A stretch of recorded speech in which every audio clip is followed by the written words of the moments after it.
ഈ കല്യാണ വീട്ടിലെല്ലാം കിട്ടുന്ന പ്രഥമനുണ്ടല്ലോ, ഒരിക്കൽ കുടിച്ചു കഴിഞ്ഞാൽ പിന്നെയും വേണം വേണം തോന്നുന്ന അതേ പ്രഥമൻ നമുക്ക് വീട്ടിൽ ഒട്ടും ഫ്ലോപ്പ് ആകാത്ത രീതിയിൽ ഉണ്ടാക്കിയെടുത്താലോ. വീഡിയോ മുഴുവനായിട്ട് കണ്ടിട്ട് ഇഷ്ടപ്പെട്ടിട്ടുണ്ടെങ്കിൽ ഒന്ന് ലൈക്ക് ചെയ്ത് സബ്സ്ക്രൈബ് ചെയ്യണേ. ഇതെങ്ങനെ ഉണ്ടാക്കാൻ നോക്കാം.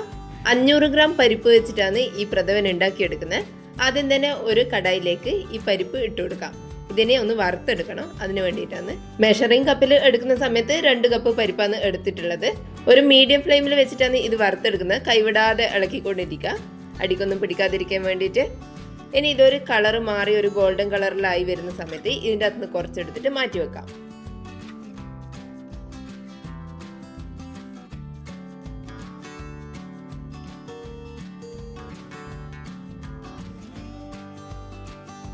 ഇനി ബാക്കി വരുന്ന പരിപ്പ് ഒന്നുകൂടി നന്നായിട്ട് കളർ മാറുന്ന വരെ വറുത്തെടുക്കാം. ഫ്ലെയിം ഒന്നും കൂട്ടി വെച്ച് കൊടുക്കണ്ട, അതേ ഒരു മീഡിയം ഫ്ലെയിമിൽ തന്നെ വെച്ചിട്ട് ഈ ഒരു കളർ ആകുന്ന വരെ ഒന്ന് വറുത്തെടുക്കാം.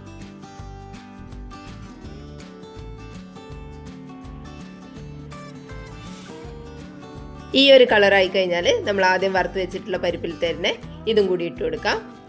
2 പരിപ്പും തമ്മിൽ ഇത്ര കളർ വ്യത്യാസം ഉണ്ടാവും. ഒന്ന് കുറച്ച് ഡാർക്ക് ആയിരിക്കും, ഒന്ന് ലൈറ്റ് കളറിൽ തന്നെ എടുക്കുക.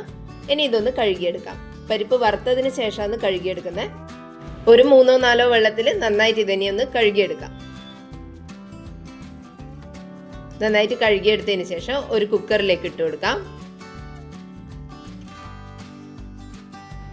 ഇനി ഇതിൻ്റെ അകത്തേക്ക് ഇതുപോലത്തെ 2 കപ്പ് പച്ചവെള്ളം ഒഴിച്ചു കൊടുക്കാം. നമ്മൾ പരിപ്പ് അളന്ന മെഷറിംഗ് കപ്പിലാണെങ്കിൽ ഒരു 4 കപ്പ് വെള്ളം ഒഴിച്ചു കൊടുക്കാം. പച്ചവെള്ളമോ ചൂടുവെള്ളമോ വേണമെങ്കിൽ ഒഴിക്കാം, പക്ഷെ ഒരിക്കലും തേങ്ങാപ്പാലൊന്നും ഒഴിക്കരുത്.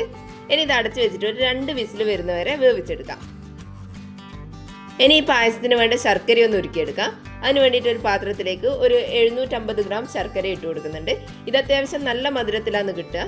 കല്യാണ സദ്യയിലുള്ള പായസത്തിന്റെ അതേ ഒരു മധുരത്തിൽ കിട്ടും. മധുരം കുറച്ച് മതി എന്നാണെങ്കിൽ ഒരു 500 ഗ്രാമോ 600 ഗ്രാമോ ശർക്കര ചേർത്താൽ മതിയാവും. ഇനി ഇതിൻ്റെ അകത്തേക്ക് കുറച്ച് വെള്ളം ഒഴിച്ചിട്ട് ഇത് നന്നായിട്ടൊന്ന് ഉരുക്കിയെടുക്കാം. ഇതുപോലെ തന്നെ കറുത്ത ശർക്കര വേണം എടുക്കാൻ വേണ്ടിയിട്ട്. വെള്ള ശർക്കര എടുത്തു കഴിഞ്ഞാൽ പായസത്തിന് അത്ര കളർ കിട്ടൂല. അതുകൊണ്ട് ഡാർക്ക് ആയിട്ടുള്ള ശർക്കര തന്നെ എടുക്കാം. ഇനി ഈ ഒരു വലുപ്പത്തിലുള്ള 3 തേങ്ങ എടുക്കാം. മാക്സിമം പച്ച തേങ്ങ തന്നെ എടുക്കാൻ നോക്കുക, എന്നാലും നന്നായിട്ട് പാല് കിട്ടും.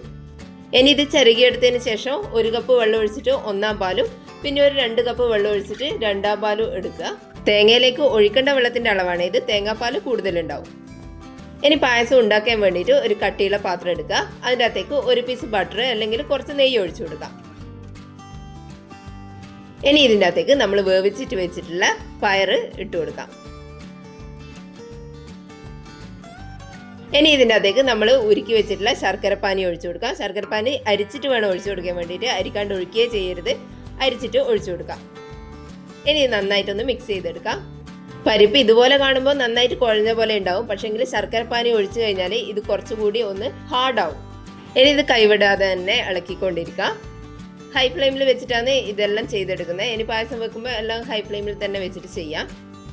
ഇതിപ്പോൾ കാണുമ്പോൾ തന്നെ മനസ്സിലാവും പരിപ്പെല്ലാം വേറെ വേറെയായി തന്നെ വരുന്നുണ്ട്. ഇതുപോലെ നന്നായിട്ട് മിക്സ് ചെയ്തെടുക്കാം.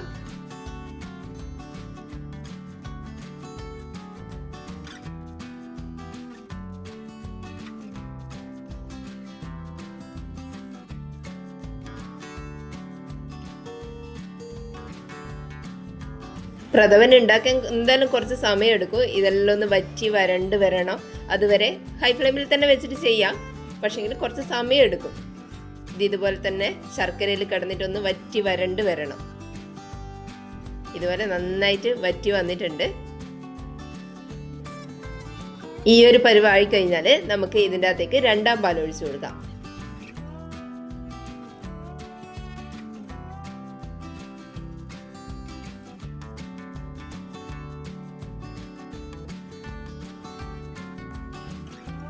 ഇനി എല്ലാം കൂടി മിക്സ് ചെയ്തെടുക്കാം.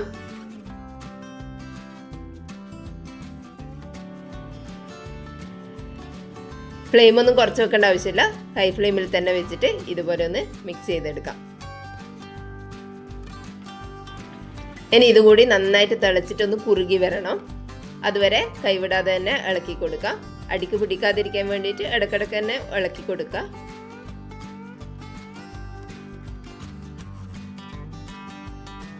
ഈ ഒരു പരുവാകുന്ന സമയത്ത് ഇതിൻ്റെ അകത്തേക്ക് ഒരു 1/4 ടീസ്പൂൺ ഉപ്പിട്ട് കൊടുക്കാം. ശർക്കരയിൽ ഓൾറെഡി ഉപ്പ് ഉണ്ടാവും, എന്നാലും ഒരു നുള്ളു ഉപ്പിട്ട് കൊടുക്കാം. പിന്നെ ഒരു 1.5 ടീസ്പൂൺ ഏലക്ക പൊടിച്ചത് ഇട്ട് കൊടുക്കാം. ഇനി ഇതിൻ്റെ അകത്തേക്ക് ഒരു 1/2 ടീസ്പൂൺ ചുക്കുപൊടി കൂടി ഇട്ട് കൊടുക്കാം. ഇനി ഇതെല്ലാം ഒന്ന് മിക്സ് ചെയ്തെടുക്കാം.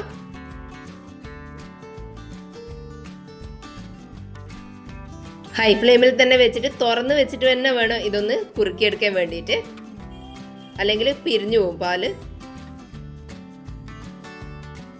ഇതുപോലെ കുറച്ച് വലിയ പാത്രത്തിൽ തന്നെ ചെയ്തെടുക്കാം.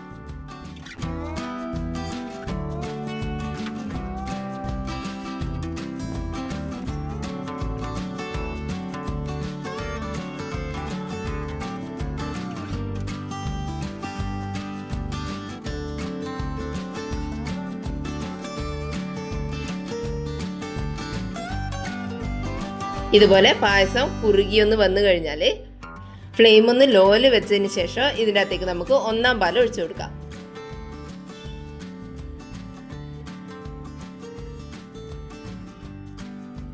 ഇനി ഫ്ലെയിം കൂട്ടി വെക്കണ്ട, ലോ ഫ്ലെയിമിൽ തന്നെ വെച്ചിട്ട് ഇതൊന്ന് മിക്സ് ചെയ്ത് കൊടുക്കാം. ഇനി ഇത് തിളക്കുകയും വേണ്ട, ചൂടായാൽ മാത്രം മതി.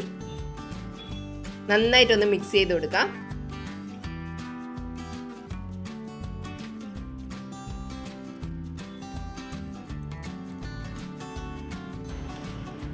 നന്നായിട്ട് മിക്സ് ചെയ്ത് കൊടുത്തതിന് ശേഷം കുറച്ച് സമയം ഇളക്കാതെ വെച്ച് കഴിഞ്ഞാൽ ഇതുപോലെ തിള വരുന്ന ഒരു സ്റ്റേജ് ആവും. ആ സമയം നമുക്ക് ഈ പായസം ഇറക്കി വെക്കാം. ഇനി ഒരു പാത്രത്തിൽ കുറച്ച് നെയ്യൊന്ന് ചൂടാക്കാൻ വേണ്ടിയിട്ട് വെക്കുക. നന്നായിട്ട് ചൂടായി കഴിഞ്ഞാൽ അതിനകത്തേക്ക് കുറച്ച് തേങ്ങാക്കൊത്തിട്ട് കൊടുക്കാം. തേങ്ങാക്കൊത്ത് ഇടണമെന്ന് ഒട്ടും നിർബന്ധമില്ല, ഇഷ്ടമുള്ളവർ മാത്രം ഇട്ട് കൊടുത്താൽ മതി. അത് തന്നെ ഇട്ട് കൊടുക്കുന്ന സമയത്ത് തേങ്ങ ചെറുതായിട്ട് വേണം അരിഞ്ഞെടുക്കാൻ വേണ്ടിയിട്ട്. നമ്മൾ ബാക്കി ചിക്കനിലും കറികളിലെല്ലാം ഇടുന്ന പോലെ കട്ടിയായിട്ട് ഇടാൻ പാടില്ല, നന്നായിട്ട് ചെറുതായിട്ട് വേണം അരിഞ്ഞെടുക്കാൻ വേണ്ടിയിട്ട്. ഇതൊന്ന് മൂത്ത് വരുന്ന സമയത്ത് ഇതിനി പായസത്തിലേക്ക് ഇട്ട് കൊടുക്കാം. നെയ്യ് ഒഴിക്കണ്ട, തേങ്ങ മാത്രം ഇട്ട് കൊടുക്കാം. ഇനി അതേ നെയ്യിലേക്ക് തന്നെ കുറച്ച് കാഷ്യൂ നട്ട്സ് ഇട്ട് കൊടുക്കാം. അതൊന്ന് മൂത്ത് വരുന്ന സമയത്ത് കളറെല്ലാം മാറി വരുന്ന സമയത്ത് കുറച്ച് ഉണക്കമുന്തിരി കൂടി ഇതിൻ്റെ അകത്തേക്ക് ഇട്ട് കൊടുക്കാം. ഇനി ഇതെല്ലാം കൂടി നമ്മുടെ പായസത്തിൻ്റെ മേലേക്ക് ഒഴിച്ചു കൊടുക്കാം.